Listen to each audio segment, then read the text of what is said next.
قد خصك الرحمن بالفضل والتيجان والروح والريحان يا حامل القرآن قد خصك الرحمن بالفضل والتيجان. الشيطان الرجيم. وإذ قال ربك للملائكة إني جاعل في الأرض خليفة قالوا أتجعل فيها من يفسد فيها ويسفك الدماء ونحن نسبح بحمدك ونقدس لك قال إني أعلم ما لا تعلمون. سامعين محترم، مختصر تشریح او لفظی ترجمه. وَإِذْ قَالَ واذكر اذ قال یاد کیا وقت چوئل ربک ربستا للملائکتی فرشتگانو تم انی یقینا زچیما جاعل خالق پیدا کون کیما فی الارض پزمک کی خلیفتا خلیفہ پمانا د خلف رستا لأنه خلف الجن جاء بعدهما زکه چې آدم علیه السلام رسته د جناتو او د پیرانو نه راغی زمکه ته زمکه کې پیرانو هغه لري که فرشتگانو هغه لري که آدم علیه السلام راوستو. یا معنی ابن عباس سے معنی کئی خلیفۃ اللہ والصحیح انه خلیفۃ اللہ فی ارضه. صحیح دا چې دا آدم علیہ السلام خلیفہ د الله تبارک و تعالی د پزماکه کی لاقامت احکامه د پاره د قائمونو د احکامو د باری تعالی. انی یقینا زچم باری تعالی الجاعل خالق پیدا کون کیم فی الارض پزماکه کی خلیفتا خلیفہ فرشتگانو ته وی. قالوا نو الفرشتگانو تعجبا و استخبارا لا اعتراضا و حسدنا. تعجب د وجنویل استخبارا ځان خبرولو د پاره لا اعتراضا و حسدنا اعتراض مقصد نو حسد کینه مقصد نو. اتجعلوا اتخلقوا پیدا کې الہ فيها پدزمک کی من وسوق یفسدو چې فساد بکی فيها پدزمک کی ويسفك الدماء تو يويني لرا بغير حق پنا حق باندې. ويسفك الدماء اکثر مفسرین و الہ العالمین دی فرشتگانو ته علم ورکړو چې انسانانو کې به دسی چل کیږي یو بل به قتل یو ویني به توي. فرشتگانو ول ونحن منچو نسبحو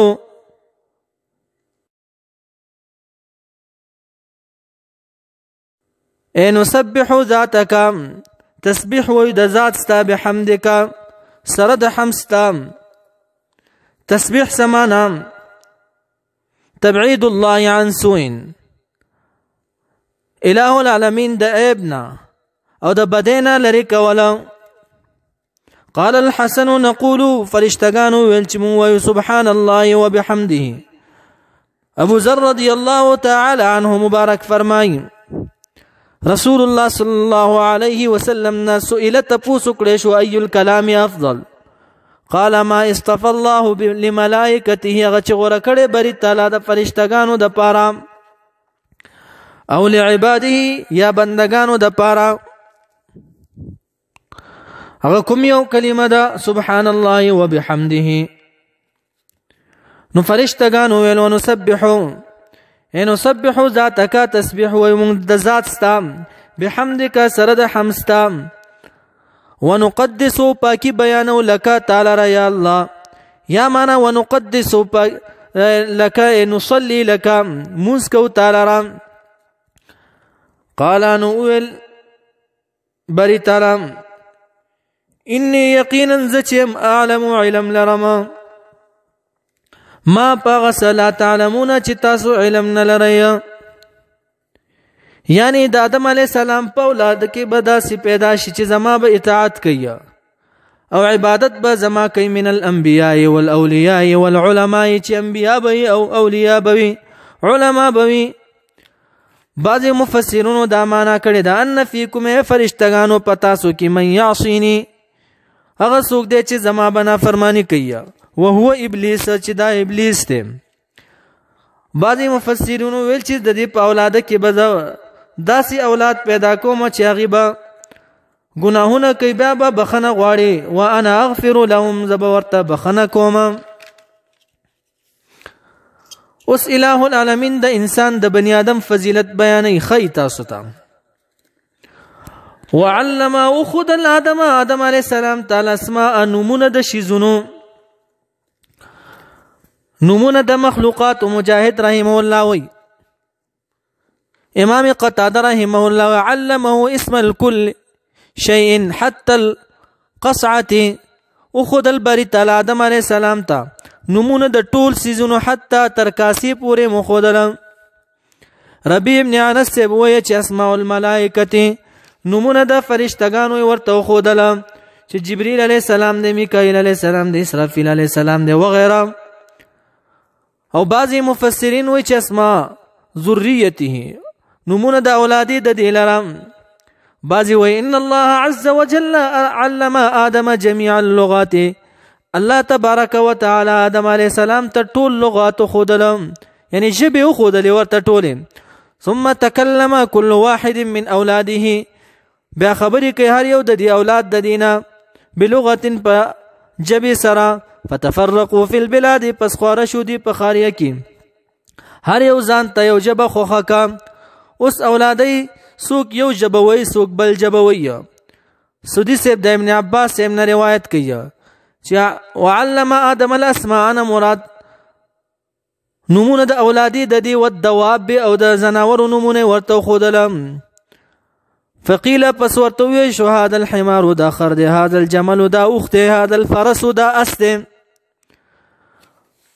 نو الله تبارک وتعالى آدم علیہ السلام ته نمونه د شیزونو خودل کله د ټولو. ثم بعرضهم وړاندې کړل تلک الاسماء دغه نمونه علی الملائکه فرشتگانو تام.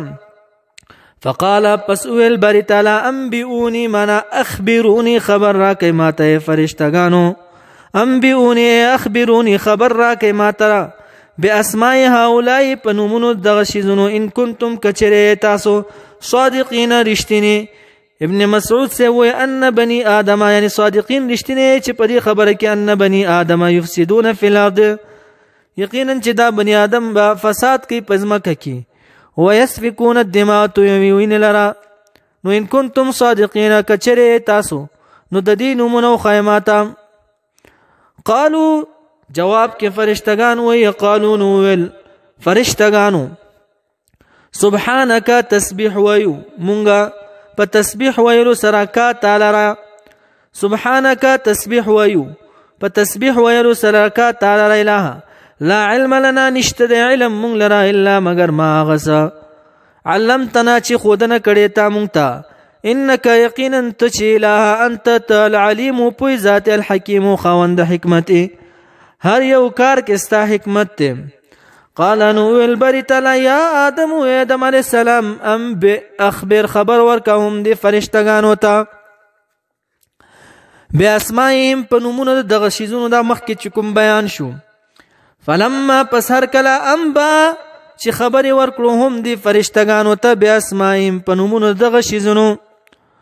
قال نو البری تعالی الم اقل لكم ایا ما نو ویل تاسو ته انی یقینا زچم اعلم خپوی گمزه یا معنا اعلم علم لرم غیب السماوات په غیب د اسمانونو والارض د زمکی واعلم او علم لرم ما پغس تبدون چې ښکارا کوي تاسو تبدون معنا چې ښکارا کوي تاسو وما پغس تکتمون چې پټوي وما پغس کنتم چې تاسو تکتمون پټوي. آدم سمانا آدم د ادیم الارض نا مقدس مکی توي. ضحاک سے وې آدم د ادمتنا یعنی غنم رنگي ځکه چې آدم علی السلام هم وې غنم رنگي او مختلف خاورونه پیدا شوی او تور او سپین او سور ځکه چې اولاده کې څوک تور وي څوک سپین وي او څوک سور وي. ها واعلم ز علم لرم ما پغس تبدون چې ښکارا کوي تاسو تبدون نه مراد څه دی چې دی ښکارا کړ فرشتگانو ويسفك الدماء چې توي بویني لرا دا ښکارا کا وما كنتم تكتمون هغه چې پټوي تاسو فرشتگانو پزړه کې پټ ویلو چې مونږ ډیر معزز مخلوق یو مونږ نه به بهترین مخلوق نه پیدا کوي بری تعالی نو الہ العالمین ورته ویلم چې تاسو نه می بهترین مخلوق پیدا کړ چې انبیا دي پیغمبر علی السلام دی نو عالم علم لرم ما پغس تبدون چخکارا کوي تاسو ما وغس تکتمون چې پټوي علامه قرطبی دلته امام بغوی رحمه الله هم دا نقل کړی چې دا ابلیس چې د فرشتگانو استادو دا ول اسمانو فرشتگان ځان سره روان کړ د آدم علی السلام تنه پراتوا هغه تنه وټنګ ولا فرشتو ته وي ک تاسو باندې دا تاسو ته ویل شي چې د دې تاسو کې د تسجده کوي نو تاسو کوي نو قالو فرشتگان ویل نطيع امر ربنا من اطاعت کو امر د رب زمونږه فقال ابلیس فی نفسه ابلیس لعین په خپل نفس کې پټ ویلا والله لئن سلطت علیه کچری ز مسلط کړي شم په د باندې آدم علی السلام باندې لوهلکنه ذبح لکم دلرا ولئن سلط علی کچره دې په ما باندې مسلط کړي شو لا عصینه زبینا فرمانی کوما نو رب کریم غی ته اشاره کوي واعلم ذلم لرما غستبدون چخکارا کوي تاسو یعنی چې فرشتگان وخکارا کا چې مونږ د رب کریم اطاعت کو ابلیس په زړه کې پټ نیولې و چې وما كنت مغسي تاسو پټوي یعنی ابلیس من المعصیه زبنا فرمانی کوم د آدم علی السلام الله تبارک وتعالى دې موږ ته په دې باندې د عمل کولو توفیق راکړي